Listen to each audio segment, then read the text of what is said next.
ल आज 12 बजेको लन्च चाहिँ हाम्रो मोमो छ। हिजो भाइले काटेको थियो खसीको मासु ल्याएको थियौँ बसो भएको 2 किलो आधी मासु राखेर चाहिँ अहिले मोमो खाने भनेर चाहिँ खसीको मोमो बनाएको थुप्रो भएको थियो हो। नुन झन् चर्को भएछ उयसमा अचारमा यो खान थाले।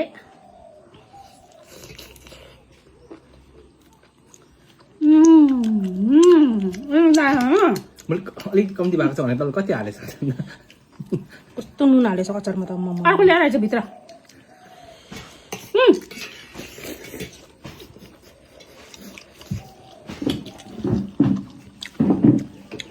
अब बजारमा किनेर खाऊ भने खसी हुँदैन, आफ्नो बनाएको जस्तो घरमा मिठो हुँदैन। घरमा काटेको बेलामा ल्यायो हो, दामी थियो खसी त। बस्यो अब बस्तीमा टाटामा पालेको खसी कस्तो हुन्छ अन्त। बसो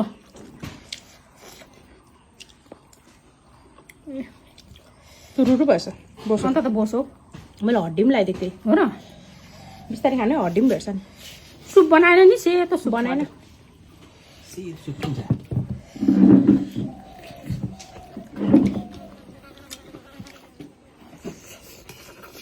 भुइँमा उता चुह्यो है पुरा।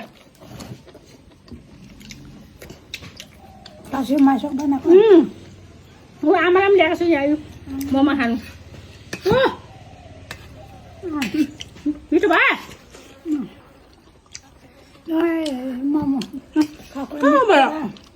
झिङ्गा आउँछ हौ।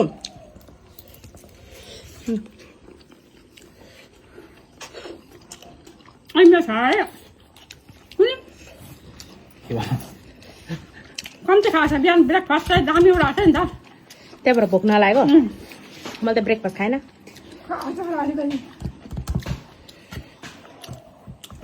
कम्ती दिन है, नुन बेसी छ। अझैलाई प्रेसर आयो होला नि फेरि। लु तपाईँको लु बिचरा बुढी मान्छे झोल बाइट। लु आयो भोलिपछि यस्तै हुन्छ हौ। अहिले बुढी भने हेला नगर्नु हो।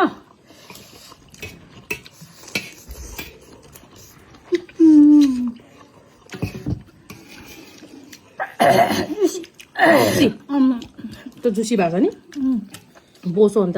म त भात खान्छु भनिरहेको थिएँ। होइन बोसो केसँग खाने भात छ? सिद्रा सुकुटी माछा, सुकुटी माछा र निङ्ग्रो पकाएको छ छोराले, त्यही खान्छु अहिले।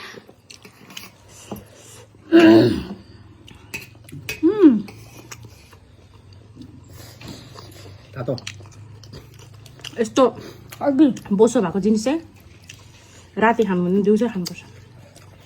अन्त पानी मजाले खानुपर्छ, डाइजेस्ट भइहाल्छ क्या।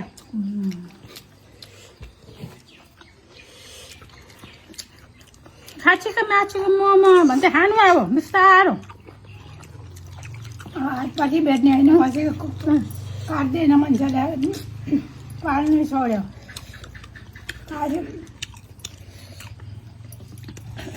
पाल्छ तर सुनको दाम, पाल्छ, खसीको दाम र सुनको दाम एउटै भएको छ। सुनको दाम बनाइदिन्छ।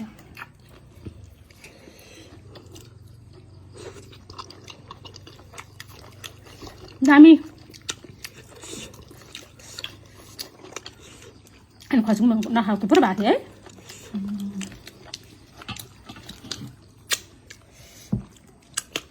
पहिला खान्थेँ झोगाम गएर मोमो के अरे भात यत्रो बाख्राहरू काट्दो रहेछ, कन्डोमा गु भएको खाने बेलामा के नभन्नु है। सिंहले यति झरेको बाख्रा हो।